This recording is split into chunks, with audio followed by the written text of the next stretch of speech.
Hi, for 1 minute, Tim here will show you how to clean your shoes using Ortho Movement Shoe Care. The series includes on-the-go cleaning, impregnation, elimination, preserving and protected wax.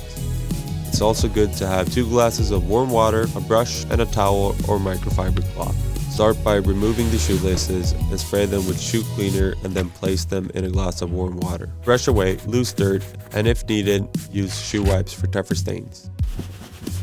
Next, spray the shoe generously with the shoe cleaner, 15 centimeters from the shoe. Dampen the cleaning sponge and scrub the shoe, focusing on deeper stains. Wipe off the shoe with a towel and let it dry. Once the shoe is dry, spray it generously with shoe protector 15 centimeters from the shoe. Remove the insole and spray both the insole and inside of the shoe with shoe deodorant. Repeat for best results. For leather shoes, apply shoe wax focusing on the lower part and seams. Thanks, Tim, for helping out.